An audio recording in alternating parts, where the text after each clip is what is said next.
What's happening?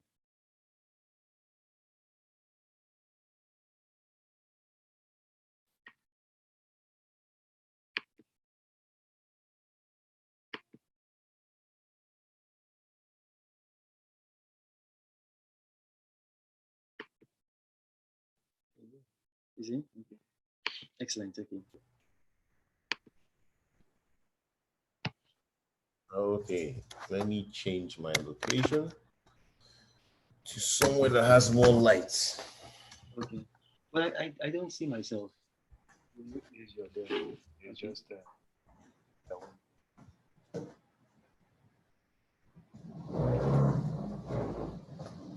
Do it so that we can both see each other. So, because I want them, the audience, to know that it's genuine. Okay, better. Excellent. Excellent. Okay. Excellent. Okay. There you go. So you have my phone. Can you hear me?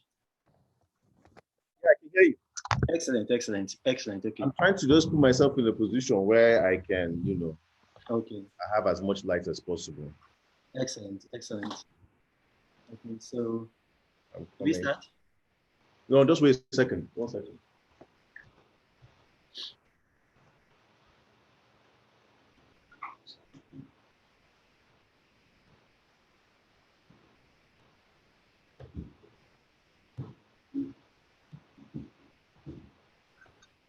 No, it was between because of my eye. No, no, that one is okay. How you do it?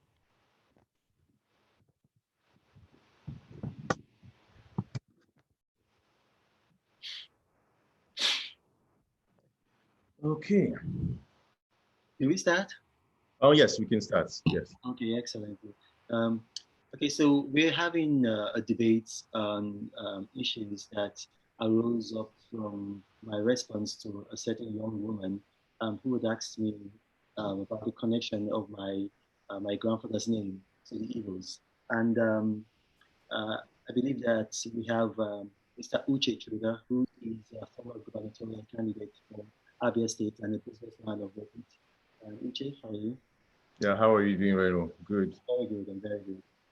I'm very good. And so let me say a gentleman, I'm trying to get the name now, a gentleman by the name of, Mazi Bonaya Okoro. yes, he was brought to my attention and then he said he wanted to debate me. And that's how this came about.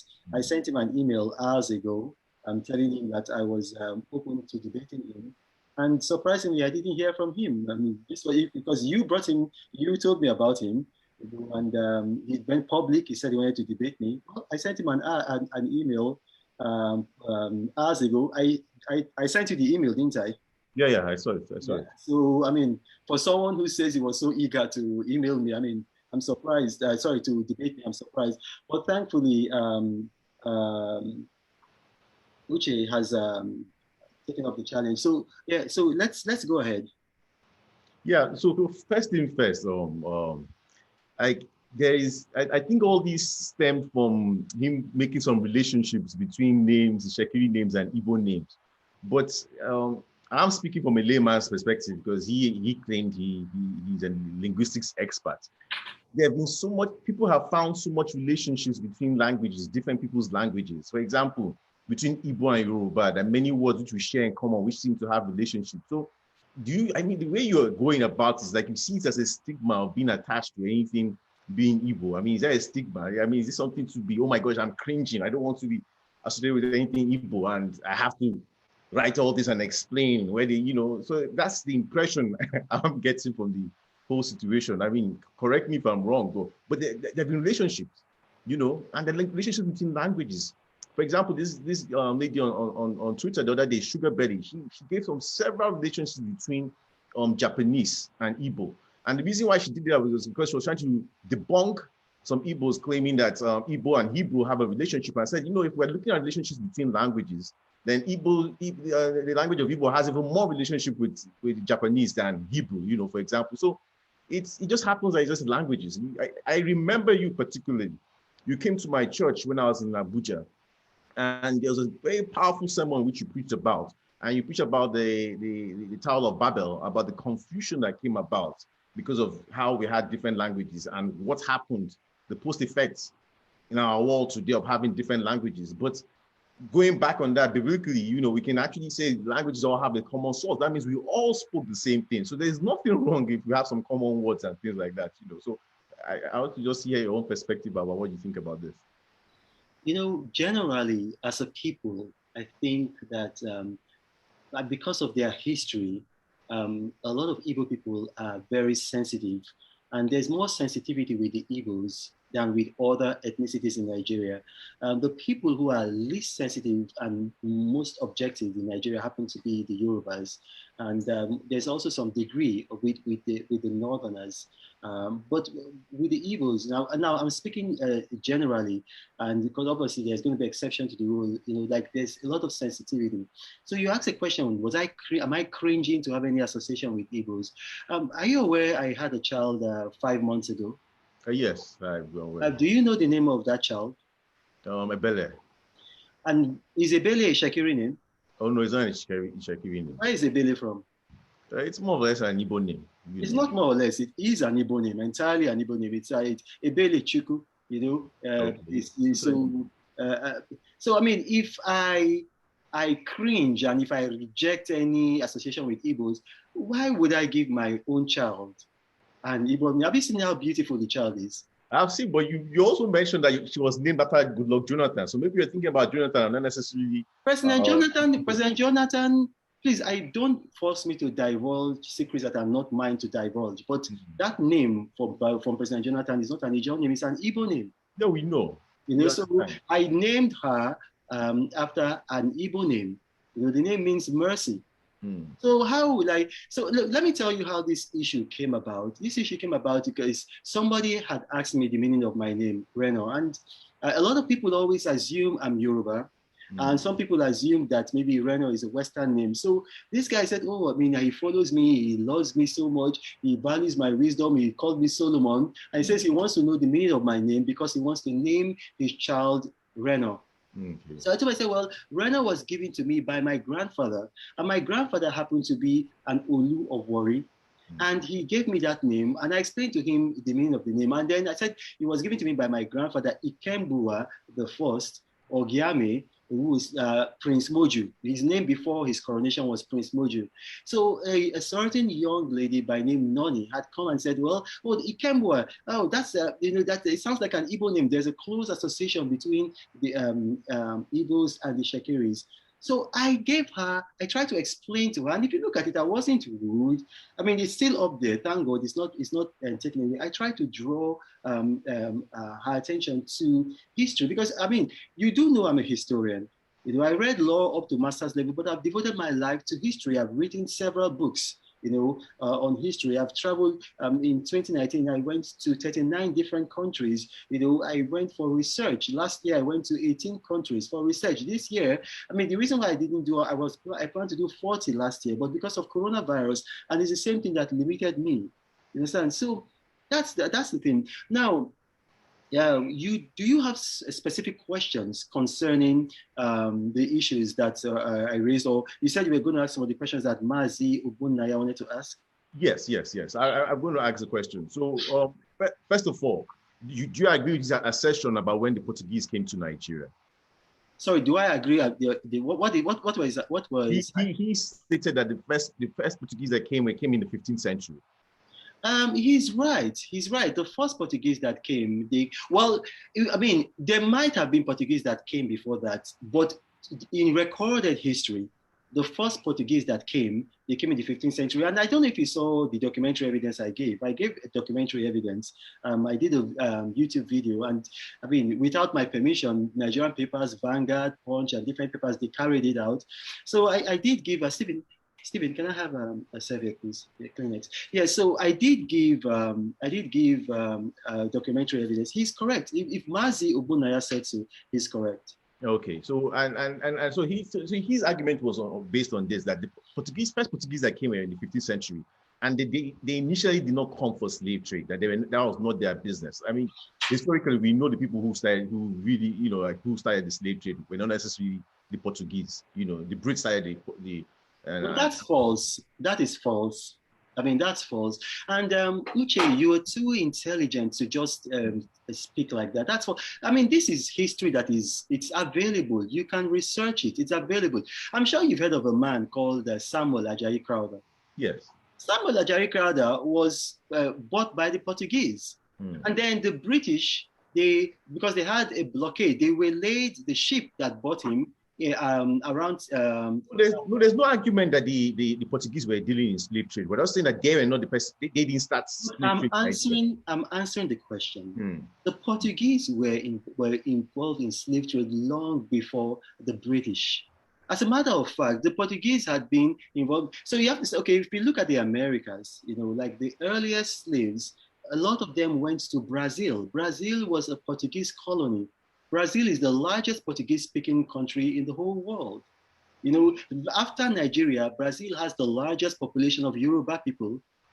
So they have Angolans there. They still speak Yoruba till date. They had, so that is ridiculous. I mean, you just the Portuguese were dealing in slaves right even from before they came to Nigeria. They had been dealing in slaves in other parts of Africa. So if Mazi Obunaya said so, then he's mistaken. And it's not, no, I know you're eager to talk, allow me land. Yes. And it's not something that is an argument. You can verify this. I'm sure you're aware that I went to Portugal. If you're not aware that I went to Portugal, maybe you can find out. I went to Portugal, I went to Óbidos, where slaves were kept.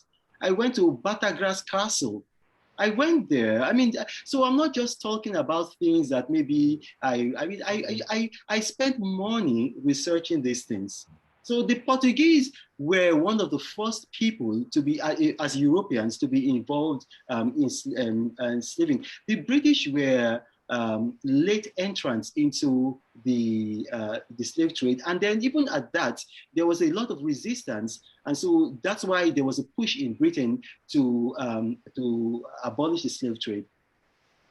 Okay, so this is just, I'm speaking as a layman. Like we know the influence of Portugal on Nigeria and everything. Like you can't argue about it. Lagos, for example, we know the origins of the name Lagos. And different cities and things and names and all that stuff. However, are you trying to, but the biggest dealers in slaves in Nigeria were not the Portuguese, but the English. Well, because there's a history, according to the colonial history, Portugal have been our colonial masters if they had a dominance in this trade. Well, that's what I just told you. I honestly, I don't know who were the biggest dealers in slaves. I don't know. But what I'm telling you is that the Portuguese came for slaves to the Bight of Biafra and what's called the Niger area. They came for slaves. And so it's wrong to say that when they came in the 15th century, they did not first come for slaves. That one is an outright lie. And it's something that you can research. That. So, if on the matter of who were bigger slavers between the Portuguese and the British, I really don't know. Now, you're talking about the Portuguese, about colonization. I mean, you did mention that Lagos, the word Lagos, is a Portuguese word. They're all over. So that's a form of colonization. Colonization is not only when people just come. When you have people, like I gave you the example of Samuel Ajayi Crowther. Samuel Ajayi Crowther, when he was taken from Isenyi in present-day Oyo State, and he was taken by the Fulani raiders who raided him, he was taken to Lagos and sold to the Portuguese. The Portuguese were there. And so this is in the 19th century. So, I mean, anyway, I'm sure you have some more questions. Yes. So, see, one of the big foundations of your argument, your post, was that you mentioned the number of cities, as evidence of the ishekiri's dealing in trade. Escravos, focados, and things like that. But did you actually also consider the fact that maybe they just route cities? Route cities necessarily in the sense that, okay, I'm trying to get to the coast. And before I get to the coast, I have to pass through some certain cities, and I might stop there or whatever. And that's the reason, and that's the origin of the names of this place. Well, I'm not talking about places that I've heard of. I'm talking about places that I've been to. And so when you go to these places, and they're in Nigeria, so you don't need a visa. When you go to these places, you still see vestiges of the slave trade there. You still see vestiges. You see there are places where they will take you, where you see like where they used to keep the slaves. You see a lot of the metal is worn out Yeah, now. that's what I'm saying. Those are those route cities. You know, like I mean, on route to the coast, we stop here, we gather there, or when we buy, they gather. This is one of the places that we gather, and we put them all together. There's lots of cities like that. But I That's agree. that's not what happened at Because what you are saying is that the Igbos were actually slaves to the Shekiris. So no, but see, let you when you ask questions, you got to allow me to, and this is part of this sensitivity that I find with a lot of Igbo people.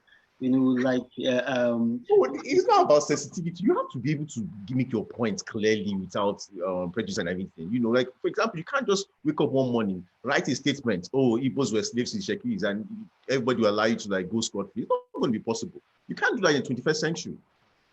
but I'm not doing that. Yeah, but that's what you did. You put out a Facebook post out there, and you attributed and you said, oh, this, and that the reason why the language was like this is this, and the reason why some names are because some of them left Czechia and then went back. I mean, you could have, but that was not necessarily factual. You're not there at that point in time, and your history is not necessarily out there with evidence. There's no evidence to what you're saying. But there is evidence of what I'm saying. That's why I'm saying ask questions. Uche, calm down. Listen to me, please. Ask questions. I've asked a couple of questions which I've not gotten any answers to. What you've not? I've asked a question. No, hang on. But wait. Please wait. I've answered all your questions. No, hang on. Just let me land. Okay. Yeah, I've answered all your questions. I'm about to answer your question. You asked me a question. Where in these route cities? Good. Then wait for that answer. Beautiful. Please hold on. I was about to answer. You interjected, and when you were interjecting, I said, "But this is the sensitivity that I'm talking about." And then you went on a rant. That means you now change topic also too. We will get there. Ask the question, allow me to answer, because you see, I'm quiet when you're asking questions. I don't interject. Now, when I want to answer them, you be quiet. That's how conversation is. You talk, I listen, you talk. So now let me answer your questions. Okay, answer. Yes. There's documentary evidence in Nigeria. You can also, research it yourself. I don't want to now point you to it. There's documentary evidence in Nigeria and also in Portugal that forcados and escravos were not what you call route cities. These were places whereby they dealt with slaves. Now, when you say that the Shekiris, my people, they sold slaves. It's not as if that the Shekiris went and then they were raided like Igbo villages and then they bought slaves. They bought slaves, and it's like trading. They will buy slaves from people and then they will sell them. Now, here's the thing: the Benin were an empire. They were an expanding empire. They were the ones. And before I go further, let me just explain to you the relationship between the Shekiri and the Benin.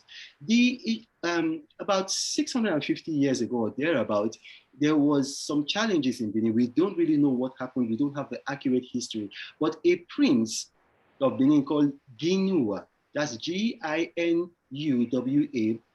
left Benin and went and founded what is now the Ishekiri nation. And so a lot of they work together. The Benis had never fought with the Shekiris. The Shekiris never fought with the Benin.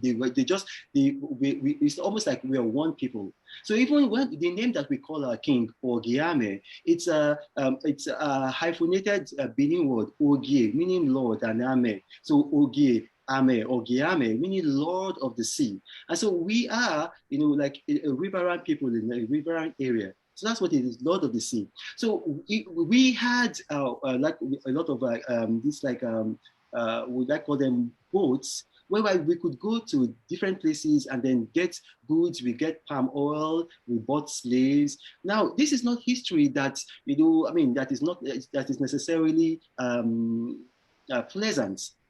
Now, what I wrote about, and it's clear, and you can't twist my words because it's still there. I said that we had a number of slaves, that we were trading. We traded them at mostly through Ogidime, which is also called esclavos.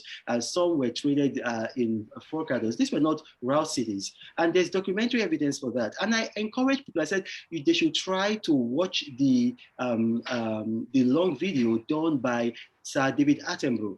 Now you have to understand, David Attenborough is not a Shekiri man, he's not a Benin man, he's not an Igbo man, he's not even an African. He's a white man. He's an anthropologist. He's world famous, and so when he says these things, he doesn't have like a dog in the fight. Now, the Benin, it's a fact, and I released the documentary evidence in the YouTube video, which you can also go and watch. The Benin were going, because you have to understand that Igbo people did not have a centralized kingdom whereby you had one king and then all of them were subject to the king. So in terms of population, they were always more than the Benin and the Shekiri. They were always more. But because they were not centralized, it was easy because the Oba of Benin had a standing army. So he could mobilize 100,000 men within 24 hours. And so they would go on raiding parties to Igbo territory, raid, get people, and then these people were used as, I mean, this is not nice. I mean, but they were. We should talk about history. There's nothing wrong. I mean, we saw. I mean, the Black African Americans that we see here in America and all around the world, people of Black, African ancestry. Some Africans were also involved in making them slaves. It's something we should talk about and we should acknowledge. So they raided these places and then they got slaves. And when some people were upset by what I said, I released the evidence from David Attenborough. David Attenborough bought a carving, a Benin carving from the Oba of Benin, not this Oba, not his father Ejua, but Oba Akenzua. Brought the carving out there. I mean, it's still there. You can actually see it, because you have to understand the Ishekiris and the Benins, they carved their history. They didn't have written history like the Europeans. So what they did was like anything that happened that was of significance, they carved it. And so there's a great deal of record that you can see, historical record. And David Attenborough had this carving, and he says, okay, this carving was done in 16th century, that is 1550. These were Portuguese. And then you see there, he says that these people who had been captured were Igbo. He said it here. You can actually watch it. He says they were Igbo. He actually showed the tribal marks. I said that by these tribal marks from the anthropological research, these were Igbo people. These were things that our ancestors did. And so they raided, particularly the Benins. The Shekiris, mostly the state that we got were just like buying, and then we will resell. So that's the situation. Now, I talked about that we had, because it got to a point whereby the British abolished the slave trade, and then they began arresting people. That's how Samuel Ajari Crowther was saved. Samuel Ajari Crowther was actually taken to Fura Bay College in Sierra Leone, taught English. And the reason why he was taught English was not because they wanted to educate him, it was so that he could testify against the Portuguese slave traders in court. Please, you can research it. This is public history. It's not something that is hidden. So they taught him English, and then he testified, and then those Portuguese slave traders were convicted. So, it now became something that they could be arrested. Now, can I have a bottle of water? So it's not something that you be arrested. So the trade just died down. There was nothing that those people could do. So you had a lot of these people. They could not go back. It's just like this is not in our own area. This one is with the Ijo area. Like Jaja. Jaja couldn't go back because Jaja didn't know where he was from. Jaja. I mean, it's most likely that Jaja originated from Imo, present-day Imo. But he could have been from Abia, your state, but we don't really know. But he could not go back. So they stayed, they founded communities, and that's what happened. We have people that after the slave trade was abolished, they stayed around us. A lot of people asking me, tell us the name. I'm not going to say the name because it's disrespectful to these people. But the name of the tribe is an Ishekiri word. The actual name of the tribe is an Ishekiri word. And they can't deny it, and they don't even attempt to deny it. When they speak their language, the Benin people can understand them. Ishekiri people can understand them, Portuguese people can understand some words, and then Igbos can understand them. So, I mean, that's what I wrote about. I mean, I did not, I mean, so, and but everything I said, there's documentary, not oral, documentary evidence for it. No, you see, the thing about it is that we are conflicting lots of different issues and different things. And the problem is because we Africans, we never really learned how to write. Well, we were writing, but we never learned how to document our history and things that are happening. And that's the reason why we're even having this conversation right now. And in such conversations, there's a mix of half truths and lies. Everything's all mixed up all together and nobody knows what's necessarily. Can I say something, please? If I've told you lies, you're not saying anything half true because of the fact that you intend to say the half truth. It's a function of what you know. If you don't know something, you just don't know it. So if you know a half truth and you accept it as the truth, that is it. It's not your fault. Uche, can I respond to that? What I said, I have provided documentary evidence. Please let me learn. It's what I talked about, the sensitivity, then you go on. It's not about sensitivity. So allow me learn. Just calm yourself. I provided documentary evidence for it. I provided a video. In the video, there was documentary evidence for it. Other than the documentary evidence that I provided, I also gave evidence as that, listen, these are the towns where these were done. In those towns where these were done, I mean, I'm sure if you go and research, you can research about the town of Ugilibe or Escravos and Forcados, and you see pictures. These pictures are online. And then I also said that this tribe is in Delta State. The name of that the tribe is called, their official name, the name that they call themselves is an Ishekiri word. I'm not even going to. I can understand where you're coming from, and this is the reason why I understand where you're coming from, and what you're saying is right in a way, but in that half-truth way. In the sense, let me explain. The tribes in Nigeria, all tribes in Nigeria dealt with slaves. Some tribes today still deal with slaves. Some, for example, and people can even push it. Some people even go to the extreme and say, okay, when you talk about the concept of housemaid and house girls, and they use the word omodo and things like that, you're still talking about it's a form of slavery. You understand? All tribes dealt with slaves. There's some certain groups of Igbo people whose job, at that point of time, was to go capture people and sell them as slaves. If a tribe fights between themselves, like Igbo tribes, maybe they might, or any tribe fight between themselves and they win the other guys and they've captured them. They take them and they can sell them to a different group of people as slaves. That was how fluid the people were selling human beings as slaves. Now, when I mentioned something about a transit route and everything, I doubt the Shekiris had the amount of human beings necessary for them for the Portuguese to make it a profitable business of slave trade. You guys, it was impossible for you to have that amount of people. So for that amount of people to have left the shores of Nigeria, there are different routes whereby maybe they had passed through Forcados, Escravos, or whatever. They had to go into the hinterland, made deals with even Igbo traders, Arabs coming from the north, capturing people. It was a combination of different people from all sorts, all groups, it's you can't say, oh, these guys we had how many are you? Population has grown. How many of you were there? So like say, oh, all the Igbos that are captured, we captured them. And when we captured them, we now sold them to the white man, to the Portuguese. It makes no sense. You understand? Now, your argument about a group of people who remained is very possible because we have examples of that happened in Sierra Leone and Liberia, how people settled. In the last few days of the slave trade, when they were winding up, the last people who were maybe in the batch, they were supposed to be exported, and it ended. Where would they go to? They, of course, they have to settle in that place. Maybe it was just too hard for them to go back to their land. They could have settled down there and formed a village. It just meant that there was a remembrance of people who were captured. Maybe there was a whole group of people, 1,000 people that were gotten, whereby one Igbo, in fact, an Igbo man came and delivered the slaves to the Portuguese themselves in one town in that area, which we know as ishekiri, which, by the way, is being shared by different tribes of people.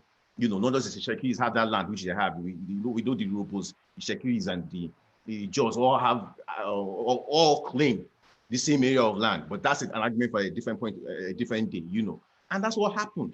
So that's the. So when I say you're mixing half truth, not necessarily you're not telling the truth. Yes, there might be a tribe of people who speak a language in which people of Benin understand, the Ishekiris understand, and the Igbos understand.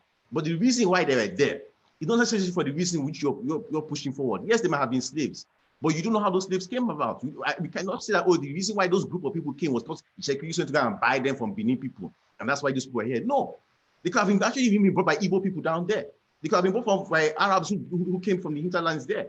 They could have been brought any way possible. We don't know these things. We're not there. We didn't document it. So when you make blanket general statements like that, mixing things here and there, that is why it gives us the impression that, yes, we're mixing things, mixing at a whole different level. That's all I have to say about this. Okay, so you didn't ask a question, but you said a variety of things. Yes, it's a conversation, not necessarily a question, but but you can pick up points from there. And if you have questions, you can also ask. But if you have points to clarify one of the things I said, go ahead. Okay, so you said some things, and you can ask a question. So I'm just going to just respond to that. Now, what I wrote is still there, and that's the thing about writing. Writing is fixed. So it cannot be twisted or not. You said in your conversation now that all the people that the ishekiri just captured all the Igbo people, and I never said anything like that. What I said is that the Beninese and the ishekiris were dealing in slaves, and I said that we had lots of Igbo slaves, and these Igbo slaves. No, please, I listen to you. Calm yourself. Listen to me. I said we had lots of people say we are not in terms of number. We are not a lot. And I explained in it. I said that while we were dealing in slaves, we were selling slaves with the Portuguese, and a lot of people were upset. Immediately after that, I think it was probably about 2 or 3 hours afterwards, I released evidence, and this evidence showed that the Portuguese, they were our allies. They had an embassy in Benin. They also had an embassy in a place called Ishekiri. At Ishekiri, they built the first, how would I say, would I call it a monastery, a Catholic monastery in Ishekiri. As a matter of fact, they want to put a museum there. And there's nothing special about selling slaves to the Portuguese and having an embassy. Everybody was selling slaves to them, either directly or indirectly. Okay, so if we do this, it's going to be very hard to get to the truth. Just be calm.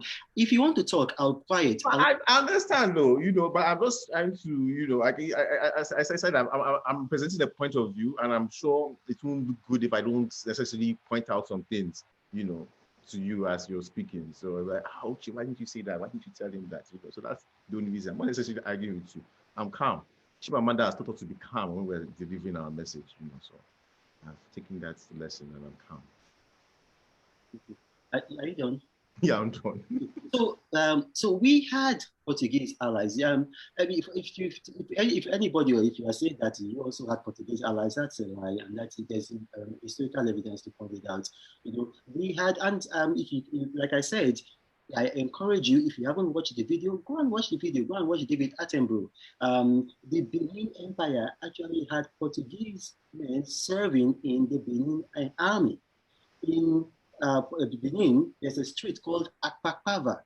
Akpakpava is a very famous street. I'm sure you probably have heard of it. Akpakpava is a bastardization of the word Papal Via. Papal Via just means Pope Road. That was the road where the Pope had his embassy, the Papal Nuncio. They also had an embassy in Ishekiri. They had Portuguese. As a matter of fact, the first West African to have a university degree is Ogiame Atuashe I. An Ishekiri man, he went to Portugal in 1611, came back with a degree. We had soldiers, we were collaborating with them. So that if you say that I like that word you use, collaborating with them. That's the better word. I can work with that. I can work with that. It's going to be difficult to make any progress if you do this. That word, I should just point out, collaborate. I like that word. If you want to talk, I will stop talking and I'll allow you to talk to your heart's content. Then when you are finished talking, I will now talk. I will respond to what you say. Because if not, we are going to have a dialogue of the deaf. And we don't want to have that. We want to have a conversation. Can I go on? Yeah, go on. Okay. So for you to say that, okay, that the Igbos did not collaborate with the Portuguese. There's no evidence. You said Portuguese collaborated with you guys. That's what I'm saying. Allow me to talk. Yeah, yeah, yeah. The Igbos did not have any collaboration with the Portuguese. They did not have any at all. There's no historical record of that. I have provided historical record. We have carvings of the Portuguese serving in the Benin army. We have historical records of the Portuguese that were serving with the Shekiris, not as an army in the case of the Shekiris, no, as traders with us. They're helping us with muskets. So this is something that we had we had slave camps that we were not a route city as you talked about. These were slave camps where our ancestors were actually selling slaves. And it was not only Igbo slaves, there were other slaves. The reason why I talked about Igbo slaves is because the girl that sparked up this conversation was trying to relate ishekiri words with Igbos. And I tried to explain to her that this is the reason why. Going further, I said that that a lot of these people that we were slain as slaves after slavery ended, after it was forcefully brought to an end, rightfully brought to an end by by the British. After it was forcefully brought to an end by the British, these people they were free to do whatever they want. If, as a matter of fact, if you look at our population as a people, we are a very, very, very, very small people, the Shekiris. And then if you look at the Benins, the Benin in terms of compared to the Igbo, the Benins are not as large as the Igbo. We were only able to do this because of the unity that we had under one king. And that's why when the Portuguese came, they were able to, okay, these people, they have a kingdom, they have one king, so we can deal with this one king, and then we get what we want. And it's the same thing that the British did. They called it indirect rule. So when they come, they look for a people who already have an empire system, a kingdom system, and then they deal with them. They were able to do that with the Yoruba. They were able to do that with our people. They were able to do that in the north. But among the Igbos, they were not able to do that. That's why the British had to create what they call warrant chiefs. And that's it. So when you're not talking about that, okay, no, it was not a case whereby that the Portuguese were going to Igbo land. The Portuguese never went to Igbo land except as warriors with the Benin army.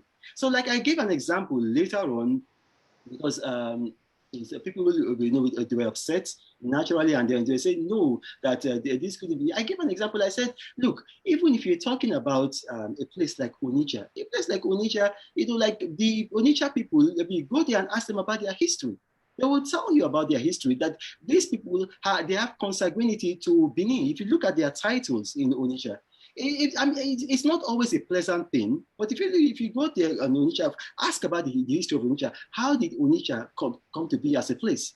It's not just in Onitsha. You go down, all along that route, you see the names. Some of the names of Bena, some of the names like these are names that trace down to Benin. So that's what I was. That's what. Can I talk though? Okay, let me explain. The thing is this, right? This is not necessarily a question, but a statement. The origin of this whole conversation, and I said this at the first. I said it when one of the first statements I made about cringing. As we are in Nigeria right now, the Igbos, right? We are more interested in looking for the commonalities amongst ourselves. Common across the tribes, across the South. Because whether you like it or not, and there's always going to be people like you who are always going to try and say, no, we're different. We are more of the same than we are different. You understand? We have more similarities and more relationship with one another than our differences. You understand? And I think that's what we need to focus on more. Yes, I understand, we're trying to conflate history and things like that, but there has been a deep relationship whereby we've had a relationship with each other because the distance between us is not that much. How many kilometers? You can't pass 300, 400 kilometers equidistance between any part of the South and the Southeast. We are more of brothers and sisters. So a situation where you come and say, oh, this is what happened, No, that's not necessarily what happened. Not necessarily. We've always had that relationship. The relationship never just started today. Forget Nigeria who came and they now say, okay, this is this state, this is Delta State, this is this one. I said that was not enough. We just said, we're tired of this Delta. Let's try and make ourselves, okay, this is South, this is Southeast. No. We are actually brothers and sisters who just by distance, by distance and things like that, languages diverge and things like that. But we have more in common than we have our differences. And that's where the origin of this came about, whereby someone mentioned to you, I said, oh, I want to name my child Reno. And I said, no, it's like trying to prove a point and say, no, this is this, we're this. There's no point of all this one. We should not be having this conversation. You're my brother. You understand? That's how I see you. That's how we see ourselves in Nigeria. But continuously, as much as we're trying to, we want to foster this brotherhood and sisterhood all across the region, we still have people who will come out and say, no, we're different. This is what happened. These people did this to us. These people did this to us. They did this one to us. They, they abandoned my property. They killed us. They did this one. They cheated. I mean, there's no point. If we had properly documented our history, all these things I'm saying will not be conjecture. We'll understand the fact that we're not simply brothers and sisters. That's all. So, and that's how I really want to end. It's not like, yes, I had the question and answer thing, So my question to you right now is, how do you see us becoming more brother and sisters? The Ishekiris and the Igbos, the Rubos and the Igbos, the Benins and the Igbos. How can we strengthen the bond amongst ourselves, apart from marrying each other? For example, I'm married to an Edo woman, a Bini woman, Bini proper. I'm married to a Benin woman, but and it's a normal thing that people in my area, people marry people from Edo and things like that, But how, it's not just by marriage, how do we, the question to you, how do we strengthen the bonds between us and stop talking about our differences and why we're not trying to prove we're superior to one another. An Igbo man is not superior to an Ishekiri man. An Ishekiri man is not superior to another. And that's why I kept on making that point that during the slave trade, I didn't want to even accuse you and say, oh, Ishekiris were dealing in slave trades. Yes, even my own people were dealing with slaves, So we're not necessarily that Ishekiri thing and Igbo thing or anything. We're all the same. So how do we do this? That's my own question to you right now. Okay, well, so to respond to you, what you have said is very, very inaccurate. How this whole issue began is not what you have painted. You're trying to paint it as if that I was trying to stir up a disunity, and that's very disingenuous. You should know better, Uche. No, but the statements were. I listened to you. Calm yourself. Okay. This is somebody said they were going to name their child Reno, and I said, okay, please go ahead. I'm all for it. And then he asked me, what is the meaning of your name? I said, oh, well, this is the name of my name, and these are the circumstances of my name. And then a lady saw that and said, oh, so this name, so that means that there's, it's like an Igbo name.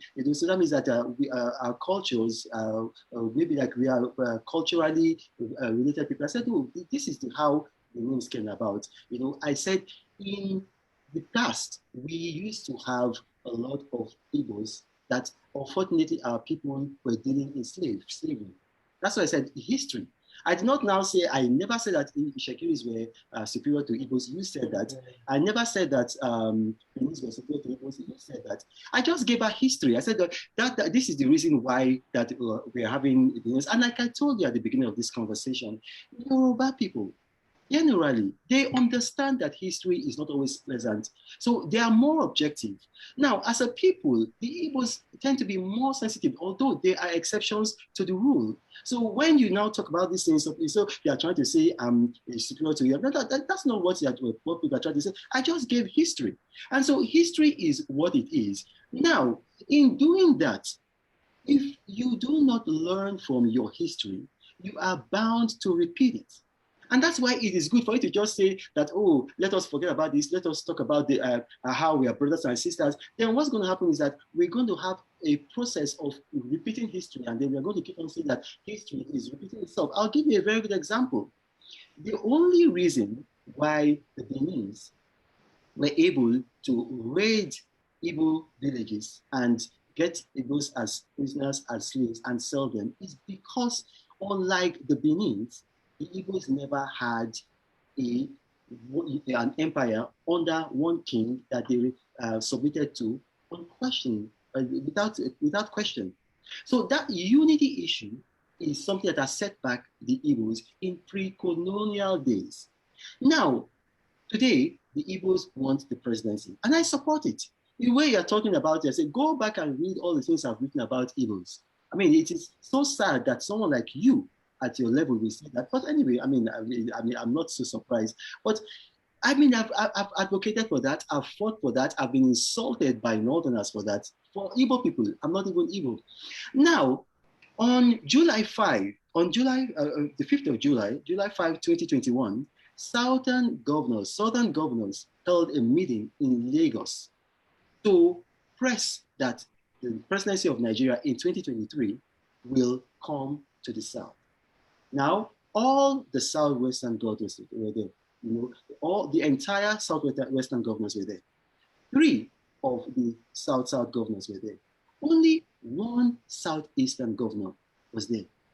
Now, after that meeting, the very next day, Ohaneze Igbo said that no, if the presidency is going to come to the South, it's going to come to the Southeast. Now, are you not now seeing that it is this same disunity that made it possible for these things to happen 400 years ago that is still taking place now? And then you have people like you who just say, let's forget about it, let's talk about, then what's going to happen? You're going to keep on repeating the past. If you do not remember your history, if you do not learn from your history, you're going to repeat it. And that's why I did what I did. You as a person, Uche, you have not written or, because I know you very well. I mean, before this, we have a relationship. You have not, go back and look at what I, as a matter of fact, I think it was just, 3 days ago that I was interviewed with Senator Ali Ndume. And Senator Ali Ndume had to beg me, please stop, please stop. Why? Because I was advocating for the Igbos. What I said is that it is wrong for Muhammadu Buhari to have made the head of the judiciary, the head of the legislature, Northern Muslim males, when he, as the head of the executive, is a Northern Muslim male. I said that it is wrong for him to have no single Igbo among the military, police, security, or military industrial complex. I made these arguments. I've written about it. I've been insulted about it. So when these things came about, it's not that I just came about it and I said, no, something led to it. And that is history. And I, for one, will never forget my history or will not stop writing about my history because I want to please someone like you. No, I will keep, my history is my history. And the reason why in Nigeria, that though we do not have such a large population, the Ishekiris have been able to make a lot of political inroads. Look at Delta State. Look at how, we have produced, not just in Delta State, when Nigeria got independence, the people who have been with Obasanjo as military president, with Murtala, with Gowon, with Tafawa Balewa, the kind of influence that we've had is because of our unity. And we are proud of that unity. I'm not proud of the slavery era. And I said it there. I said that I wish it did not happen. But don't come and paint it that and say, okay, yes, people like you should not know. That is not what this is all about. Okay, can I say something?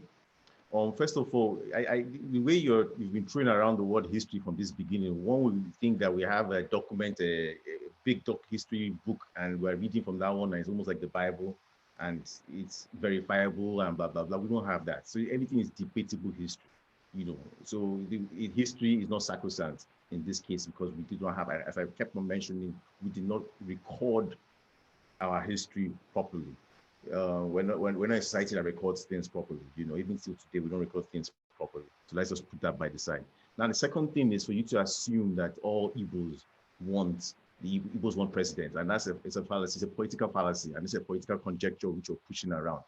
A group of people might say, okay, we want presidency, but we're not necessarily interested in that. We're not interested in having a grand warrant chief at the center who bows down to some other person. That's not what we're interested in. The Igbos were not necessarily interested in that. We're interested in a Nigeria that works for everyone. Good luck at Bele Jonathan was president for about 4, 5, 6 years. And we were never harassing him and disturbing him that, oh, he wants an Igbo man to take over you. We 100% supported him, 100%. There's nothing I question about you. We're united in our support of him. Even when he won, when he lost, we united and supported him.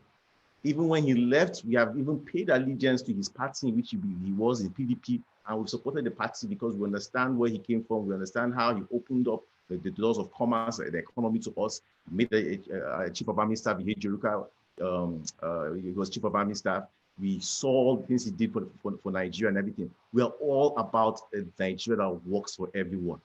If a Nigeria that works for everyone means a structured Nigeria where anybody can be president, so be it. Igbo president is not our problem. As you can understand, like I see you talking with the IPOP folks and the Nnamdi supporters and people for Biafra. Those are along the lines of things that we're interested in. We're interested in a strong economy for the Southeast with strong leadership, and not necessarily the warrant chiefs, pseudo warrant chiefs that we have today in power, who we call governors and elected officials. We don't want that. We want an equitable Nigeria where we can grow, we can flourish, we can trade, we can do commerce. We want to do commerce at every point in Africa, any place in the world. We want to do commerce. So we want to do commerce every place in Nigeria. Every part of Nigeria is fair game as a market. The north, south, east, Maiduguri, everywhere. So you can't say, oh, we don't want Nigeria to work. We want Nigeria to work because we want to do business all across Nigeria in peace. Equitable. We don't want our goods to be stopped at the ports. We don't want somebody to close the borders at some certain day. We don't want to have to bribe to do this. We don't have to make things so difficult to do business. That's all we want. We don't want an Igbo president. Igbo president, what can that help us? We had, in our opinion, we had an Igbo president with Goodluck Ebele Jonathan. He was as Igbo as they could get. We were happy he was our son. You understand? So it's nothing. All we want is an equitable Nigeria. So please, don't push that argument that, oh, Igbos want the presidency. No, we're not pushing for that. It's Reno that just said right now that Igbos want the presidency. You know, maybe one or two political charlatans out there who feel if the presidency is zoned to the Southeast, they might have a better chance of getting presidency, or maybe they might know whoever is getting the presidency today can be friends with him and get contracts. That's not what we believe in. That's not what we want. Like I said again, you know, if we can stick with facts, it's going to be very good. And I did not say that the Igbos were president. What I said, and thank God this is being recorded, I said that Ohaneze Ndi Igbo. Now, Ohaneze Ndi Igbo, to what we are told, and what the Igbos themselves have told us, is the apex Igbo social political group. It is you people, we are not the ones that say, okay, this is your apex. You told us that they are your apex social political group. They are the ones that said they want Igbo presidency. They released a statement. I can read that statement for you. The statement was released on July 6th. They don't represent me, though. I let you talk. Allow me to. If you want to start having this sermonization, go and sermonize to Ohaneze. I did not tell you that. I said that, and please, this is what I said. I said on July 5, 2021, Southern governors held a meeting in Lagos. Only one Southeastern governor attended. And I said that the very next day, Ohaneze Ndi Igbo released a statement saying that if the presidency must come to the South, it must go to the Southeast. I did not say that Igbos want presidency. You are the one accusing me. You said that earlier before that. You said that was a statement leading to the Ohaneze statement. Please allow me to land. If you want, I can keep quiet and you can talk, and I'll wait for you to. No, I'm just pointing that out. That's not what I said. I said that Ohaneze Ndi Igbo said that they want an Igbo president. And I gave you the dates. I have the statement here. I deal in records.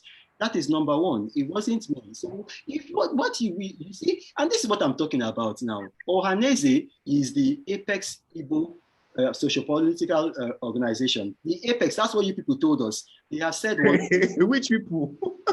Finish, please. Let me finish, please. That's what you people told us. They have said one thing. Now you are here saying another different thing. This is the unity of purpose that I was talking about, that it looks as if Igbos don't have. Because, for instance, now, I'll give you an example. If the Afenifere, come up and they say something, we can take it that, okay, this is the apex Yoruba social political group. We allow them. In our own case, we have what they call Pandef. If they come and say something, we will not question it. We will, okay, this is what they have said with their leaders. Well, if we have something to say to them privately, we come out and say to them privately. Look at me here, repeating to you what Ohaneze said. You are now arguing with me, quarreling with me, as if it is, I'm the one saying it, using the word charlatan. And that is the issue that some people see, that maybe they say, like, it's kind of like, maybe there's really, unity is an issue. That is one. Then also, you said that our people, we never kept kept a history. There's no documented history. You have your history. No, no, no, no, no. And that's why probably you go back and watch the video that I gave. The video is there. Vanguard felt it was good enough to publish it verbatim. Punch thought it was good enough without seeking permission to publish it. I gave documentary evidence, and this documentary evidence is not from Renaud Mockery. It is from David Attenborough in form of a carving of history.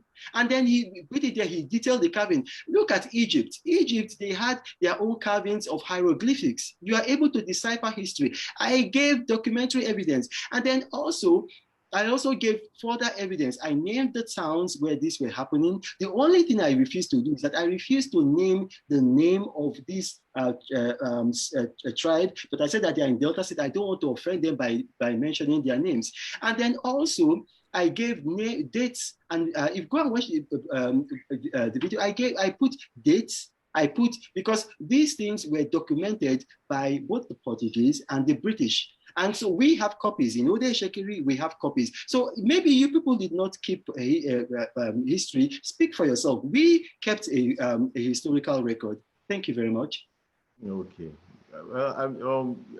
You need to come back, and thank God it's recorded. The statement leading to where you started talking about is that Igbos won the presidency. And you need to, and you even point out the fact, and I told you, and I'm going to repeat it again, you cannot make a statement that Igbos are united. We are united for just causes. Goodluck Ebele Jonathan was a just cause to become president in 2011. We were united on that mission. And we supported him all through the 4 years, you know, of when he was in power. In 2015, we came out again and we supported him. So you can't say we're not united. We have unitedly supported PDP over the past few years in a united front. So we're united. And this is united politically. Not any kind of united, you're united politically. So a statement where we say Igbos are not united is a wrong statement. It's not factual. We can't support nonsense. You understand? So if you now come up to and say, oh, the biggest problem of Nigeria is that an Igbo man should be president, we will not support it because it doesn't make any sense. How is it that the solution of Nigeria's problem is that an Igbo man must be president? If an Igbo man emerges as president, no problem. But that is not what, there are many Igbo men who are not qualified to be president. I'm not going to name names, but we all know the kind of people they are. These are these pseudo-warrant chiefs which we have right now in power. You put one of them as president, Nigeria is not going anywhere. It's even going to go worse than it is right now. You know, so that is not the solution to Nigeria's problem. Oh, an Igbo man should be president. That's not what we're talking about. We're talking about how to restructure our Nigeria, how to make it an equitable land, how we can have our lives and property can be secured in every single part of Nigeria, where we don't have to be worrying about whether we're going to be killed or not killed or things like that. That's what we're talking about, you know. And we're not talking about they're my brothers. I have lots, you know, my brothers, I don't like this situation where I have a friend with this, he brings that tokenism, like you have a token kind of friend. We are brothers and sisters. We live amongst each other. We've lived for centuries amongst each other. We've worked with each other. Yes, at some point of time, there was slave trade whereby Igbos amongst themselves were selling themselves. So why would I fight with an Ishekiri man if an Ishekiri man sells an Igbo man, a Benin man sells an Igbo man? Why should I fight? It's not a cause of fight. You understand? It's not a cause of fight. I don't even see any offense in it. It's past. Many people in Lagos, they can trace their history, generations of history from slave trade and things like that. It's past. Let's move on. Same thing happened in the US and UK. Lots of families, a legacy of colonial of slave trade, of dealing in slaves. You understand? Let's move forward into the future. Understand talking about our history, understand our history, but those documents, that video, I'm sorry, that's not history. It's not recognized as history. Let's be correctly in a book. Let's all verify. Let's all debate it. Let's be in classrooms over a period of 6, 8, 10 years, whereby anthropologists argued over it, historians argue about it, and it's established, and we all learn about it and expand the argument through it. Yes, then that becomes history. Thank you. Well, to respond to what you said, I did not say about the Igbos. What I said, and I'm going to repeat it again, and thank God this is recorded and people can go through. I said, you made a statement that I shouldn't talk about these things that they are in the past. We should forget about them. We are all brothers and sisters. And I said, no, that if people do not learn from their past, they are bound to repeat it. And I said that the reason why the Benin Empire was able to go into, this is from 400 in the 15th century, to be able to go into the Igbo villages and do all of these things, because the Igbos were not united under one king. That is a notorious fact. It's not something that you should argue, or it's a notorious fact. And then I said that on July 5, 2021, the southern governors, they had a meeting. And that after this meeting, we began to see discordant voices coming. And I said that Ohanese, the next day after the meeting, said that, okay, they want